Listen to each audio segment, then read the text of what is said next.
പിതാവിൻ്റെയും പുത്രൻ്റെയും പരിശുദ്ധാത്മാവിൻ്റെയും നാമത്തിൽ ആമേൻ. എൻ്റെ പ്രിയപ്പെട്ടവരെ, ഇന്ന് ജൂൺ 7 ഞായറാഴ്ച. അമ്മേ പരിശുദ്ധ അമ്മേ, അമ്മേ പരിശുദ്ധമേ, ദൈവമാതാവേ, കൃപാസനത്തിലൂടെ ഞങ്ങളുടെ ദേശത്തിനും അമ്മ മധ്യസ്ഥം തേടി തന്ന എല്ലാ അനുഗ്രഹങ്ങൾക്കും കൃപകൾക്കും ഞങ്ങളിപ്പോൾ ഹൃദയം നിറഞ്ഞ നന്ദി പറയുന്നു. അമ്മേ പരിശുദ്ധമേ, ദൈവമാതാവേ, 2004 ഡിസംബർ 7 ഉച്ചകഴിഞ്ഞ് 2:30 കൃപാസനത്തിൽ സംഭവിച്ച അമ്മയുടെ പ്രത്യക്ഷപ്പെടലിനെ കുറിച്ച് തിരുസഭയ്ക്ക് സമർപ്പിച്ചിരിക്കുന്ന പഠനരേഖകളുടെ മേൽ സഭാത്മകമായ പഠനം ആരംഭിക്കുവാൻ ഞങ്ങൾ പ്രാർത്ഥിക്കുന്നു. അമ്മേ പരിശുദ്ധമേ, ഭൂസ്വർലോകങ്ങളുടെ രാജ്ഞിയായ അങ്ങേയ്ക്ക് ഭൗമസംരക്ഷണത്തിനായി പ്രപഞ്ചപ്രകൃതിയെ തന്നെ തിരുസഭ പ്രതിഷ്ഠിക്കുവാൻ ഈ പ്രത്യക്ഷീകരണം വഴി ഇടയാക്കണമേ. പരിശുദ്ധമേ, ജപമാല മാതാവേ, സകല കൃപാസനം പ്രാർത്ഥനയോടും ചേർത്ത് ഞങ്ങളിപ്പോൾ പ്രാർത്ഥിക്കുന്ന ഈ കുടുംബത്തിന്റെ പ്രത്യേക നിയോഗം പറ മക്കളെ.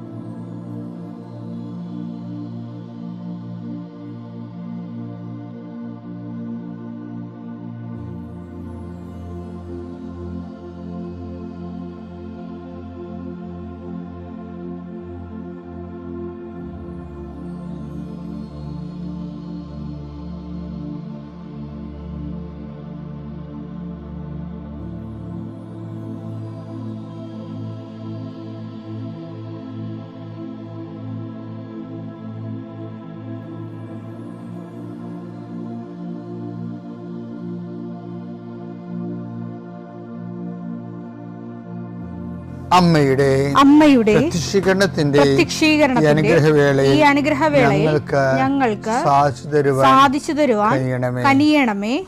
ആമേൻ. വിശ്വാസ പ്രമാണം. സർവശക്തനായ പിതാവും ആകാശത്തിന്റെയും ഭൂമിയുടെയും സൃഷ്ടാവുമായ ദൈവത്തിൽ ഞാൻ വിശ്വസിക്കുന്നു. അവിടുത്തെ ഏകപുത്രനും ഞങ്ങളുടെ കർത്താവുമായ ഈശോമിശിഹായിലും ഞാൻ വിശ്വസിക്കുന്നു.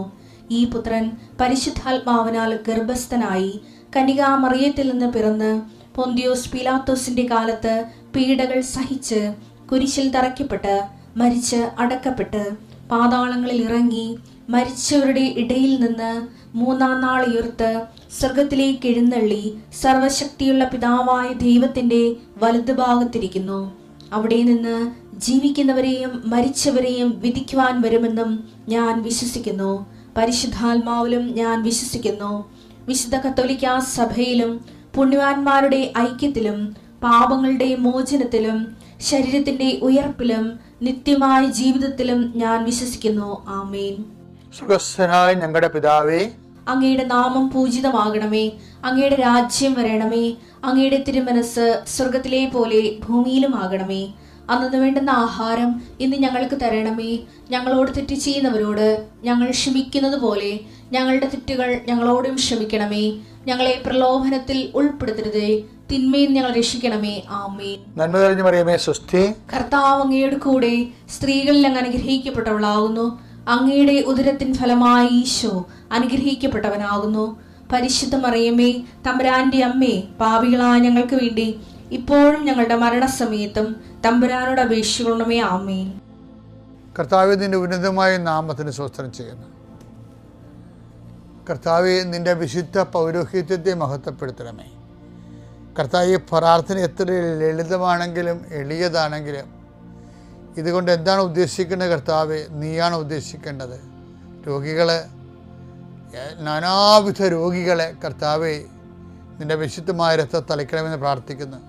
ഡിപ്രഷൻ വന്നു പോയവർ, മനസ്സിടിഞ്ഞവർ, ഇപ്പോൾ കാണുന്നത് പോലെ നെഞ്ചിൻ്റെ ഉള്ളിൽ മുഴയുള്ളവരെ കർത്താവ് സ്പർശിക്കണമേ എന്ന് കണ്ണീരോടെ പ്രാർത്ഥിക്കുന്നു.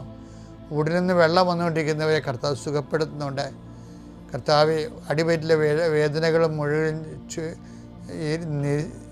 എല്ലാത്തരം അസ്വസ്ഥതകൾ, ഭാരങ്ങൾ, എന്തോ കെട്ടിയിരിക്കണ പോലെ തോന്നുന്ന അവസ്ഥകൾ കർത്താവിൻ്റെ നാമത്തിൽ സൗഖ്യമാകട്ടെ എന്ന് ഈശോനാമത്തിൽ പ്രാർത്ഥിക്കുന്നു.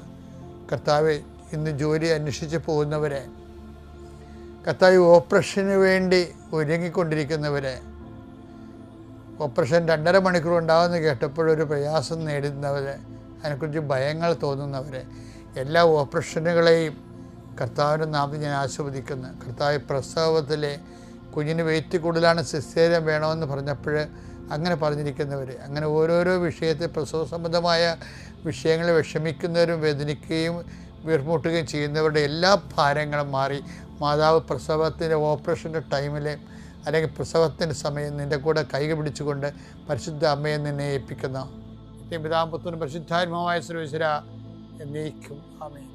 എൻ്റെ പ്രിയപ്പെട്ടവരെ, നമ്മൾ ഈ പാറ പൊട്ടിക്കണ തിരി വെക്കത്തില്ലേ? ഇപ്പം വേറെ എന്ത് സാധനം കണ്ടുപിടിച്ചിട്ടുണ്ട്. നേരത്തെ തിരിയാണ് വെക്കണത്. തിരി വെച്ചിട്ട് ഒരുത്തൻ തീ കൊടുത്തിട്ട് ഓടിക്കളയും. അപ്പം തിരി വെടിമരുന്ന് എവിടെയെല്ലാം വെച്ചിട്ടുണ്ട്, പാറ തുരന്ന് അതെല്ലാം പൊട്ടിപ്പിളർന്ന് വലിയ പൂങ്കാരത്തോട് ഭൂമി കുലുങ്ങി ആ പ്രദേശം മുഴുവൻ. അതുകൊണ്ടാണ് ഈ ആൾക്കാർക്ക് ചിലർക്ക് പാറമടയ്ക്ക് ലൈസൻസ് കിട്ടുമെന്ന് പറയുമ്പോൾ ചില വീട്ടുകാർ കേസിന് പോണതാണ്. ഇപ്പം അതിനേക്കാളൊക്കെ വളരെ സോഫ്റ്റായിട്ടുള്ള കുറേ മാർഗം കണ്ടുപിടിച്ചിട്ടുണ്ട്. ഞാൻ ചില സ്ഥലത്ത് ഓർക്കുക, ഈ ഉടമ്പടി എന്ന് പറയുന്ന ഉടമ്പടിക്ക് ശരിക്കും ഈ തിരി വെച്ചതും ഉടമ്പടിക്ക് മരുന്ന് വെച്ച് തീ വെച്ചതും ആദ്യം പത്രോസാണ്. പത്രോസ് കർത്താവിനോട് ചോദിച്ചു, ഉടമ്പടി ജീവിതം ഇങ്ങനെയാണെങ്കിൽ ഉടമ്പടി ചെയ്യാതിരിക്കണമല്ലോ നല്ലതെന്ന്. അങ്ങനെ ചോദിച്ചില്ല, ഉടമ്പടി ജീവിതം ഇങ്ങനെയാണെങ്കിൽ ഉടമ്പടി ചെയ്യാതിരിക്കണതല്ലേ നല്ലതെന്ന് ചോദിച്ചു. അങ്ങനെ ചോദിച്ചില്ല. പക്ഷേ അതിന് വേറെ ഒരു കാര്യം ചോദിച്ച പത്രോസ്. എന്നാ ചോദിച്ചത്? മത്തായി 19:10 ശിഷ്യന്മാർ അവനോട് പറഞ്ഞു, ഭാര്യ ഭർത്തൃബന്ധം, ഉടമ്പടിയാണല്ലോ വിവാഹം, ഭാര്യ ഭർത്തൃബന്ധം ഇത്തരത്തിലുള്ളതെങ്കിൽ വിവാഹം ചെയ്യാതിരിക്കുന്നതാണല്ലോ ഭേദം. അതാണ് ചോദിക്കുന്നത്. ഉടമ്പടി ജീവിതം ഇങ്ങനെയാണെങ്കിൽ ഉടമ്പടി, ചിലരൊക്കെ പറയത്തില്ല ഉടമ്പടി എടുക്കാതിരിക്കുന്നതല്ല ഭേദമെന്ന്. എൻ്റെ മക്കളെ, അത് ഭേദമല്ല. ശരിക്കും ഈ കാലഘട്ടങ്ങളിൽ ഞാൻ ചില സമയത്ത് ഓർക്കുക, ചില ആൾക്കാരെ 55 വയസ്സുള്ള ആൾക്കാരൊക്കെ സാക്ഷ്യം പറയുമ്പോഴേ അവരിത്രയും നാൾ ക്രിസ്ത്യൻസായിട്ട് ജീവിച്ചതല്ലേ. ചിലർ 60 വയസ്സുള്ള ആൾക്കാർ വന്ന് സാക്ഷ്യം പറയും. അപ്പോൾ അവർ ഞെട്ടിത്തരിച്ചാണ് പറയണത്. 60 കൊല്ലം ജീവിച്ചിട്ട് കിട്ടാത്ത അനുഭവമാണ് വെറും 6 ദിവസം കൊണ്ട് കിട്ടുന്നത്.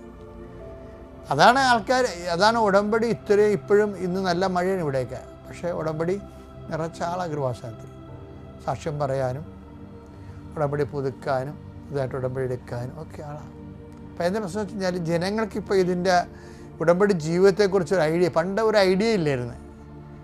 പക്ഷേ ഇപ്പോൾ ഉടമ്പടി എന്താണ്, ഉടമ്പടി ഒരു ജീവിത രീതിയാണെന്ന് ആൾക്കാർക്ക് മനസ്സിലായി. അത് കാരണം ആൾക്കാർ ശരിക്കും പുതുക്കുന്നുണ്ട്. എന്താ കാര്യം? ഉടമ്പടി ഉടനടി അനുഭവം കിട്ടുന്നത് മാത്രമല്ലല്ലോ, അത് ദൈവമായിട്ട് നമ്മൾ ഉടമ്പടി ചെയ്യുകയല്ലേ. അപ്പോൾ വിശ്വസ്തയോടെ വരാൻ വേണ്ടി അവർക്ക് ചിലർക്ക് ഇത്തിരി സമയമെടുക്കും. അപ്പോൾ കർത്താവ്, പക്ഷേ നമ്മൾ പരിശ്രമിക്കുന്നുണ്ടെന്ന് ദൈവത്തിന് തോന്നിയ ഉടമ്പടി സിമ്പിളാണ്. നമ്മൾ ആ ഉടമ്പടിയുടെ നിബന്ധനകൾ അനുസരിച്ചിട്ട് ദൈവസ്നേഹത്തോടെ പ്രവർത്തിക്കുന്നുവെന്ന് ദൈവത്തിന് തോന്നിയാൽ ദൈവം ശരിക്കും നമുക്ക് ഇൻസെൻറ്റീവ് തരും. അതാണ് ഈശോ പറയണത്, ഭാര്യ ഭർത്താവ് ബന്ധം അല്ല ഉടമ്പടി ജീവിതം ഇത്തിരി പാടാണെങ്കിൽ ഉടമ്പടി എടുക്കാതിരിക്കുന്നതല്ലേ നല്ലതെന്ന് ചോദിച്ചപ്പോൾ കർത്താവ് എന്താ പറഞ്ഞത്? അവൻ പറഞ്ഞു കൃപ ലഭിച്ചവരല്ലാതെ മറ്റാരും ഈ ഉപദേശം ഗ്രഹിക്കുന്നില്ല. അതല്ല സംഭവം. കൃപ ലഭിച്ചവരാണെങ്കിൽ ഇത്തരം ചോദ്യം ചോദിക്കത്തില്ലെന്നാണ് ഈ പറയണത്. അതിൻ്റെ ഒരു മേക്കപ്പ് അങ്ങനെയാണ് കിടക്കണത്. ഇത് ഉടമ്പടിക്ക് കൃപ ലഭിച്ചവർക്ക് ഇതൊന്നും പ്രശ്നമല്ല. കൃപ ലഭിക്കാത്തവരാണ്. അപ്പം എന്താ ചെയ്യേണ്ടത്? കർത്താവേ, ഉടമ്പടി ജീവിക്കാൻ എനിക്ക് ആവശ്യമായ കൃപയാൽ എന്നെ നിറക്കണമേ, അതല്ലേ പ്രാർത്ഥിക്കേണ്ടത്. അല്ല ഉടമ്പടിയെ അല്ല നമ്മൾ സംശയത്തിൽ നോക്കേണ്ടത്. കർത്താവേ, ഉടമ്പടി ജീവിക്കാൻ ആവശ്യമായ കൃപയാൽ, അങ്ങനെ നിങ്ങൾ പ്രാർത്ഥിക്കണം. കാര്യം ഉടമ്പടിയുടെ നിയോഗം നിറവേറാമെന്നല്ല, ഉടമ്പടി ജീവിക്കാൻ കർത്താവേ ആവശ്യമായ കൃപയാൽ എന്നെ നിറക്കണമേ. ഉടമ്പടി ജീവിക്കാൻ എല്ലാ ഘട്ടങ്ങളിലും ഉടമ്പടിയിലാണെന്നുള്ള ബോധത്തോടു ജീവിക്കാൻ അതിനാവശ്യമായ കൃപയാൽ എന്നെ നിറക്കണമേ. പിതാവിൻ്റെയും പുത്രൻ്റെയും പരിശുദ്ധാത്മാവിൻ്റെയും.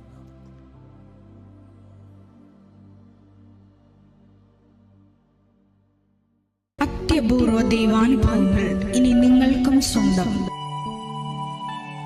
ഈ യൂട്യൂബ് ചാനൽ ഇതുവരെ സബ്സ്ക്രൈബ് ചെയ്തിട്ടില്ലെങ്കിൽ ഇപ്പോൾ തന്നെ സബ്സ്ക്രൈബ് ചെയ്യുക. ഈ വീഡിയോ ഇപ്പോൾ തന്നെ നിങ്ങളുടെ സുഹൃത്തുക്കൾക്ക് ഷെയർ ചെയ്തുകൊണ്ട് കർത്താവിൻ്റെ പ്രേക്ഷിതരാകുക.